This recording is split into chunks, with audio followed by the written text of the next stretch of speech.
so nicely. Nice job. Didn't have anybody hop up on the stage or anything? Good job.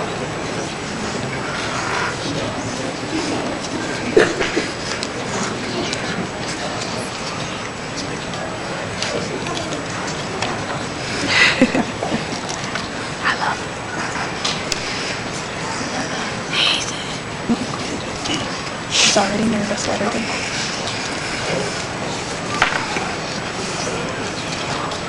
Hello, my name is Mason, and I'm Miss Rice.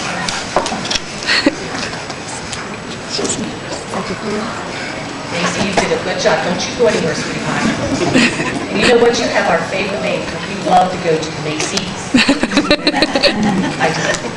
Okay. Macy is a student who comes through the door each day with a great big smile on her face. That's what Miss Ware says. She likes to start each day with kindness. She works well with all her classmates, and she never has a negative thing to say about anyone. If all the students at Lincoln Park were like Macy, we'd all have a smile on our faces, and no one's feelings would ever be hurt. Keep up the great job, Macy. Congratulations.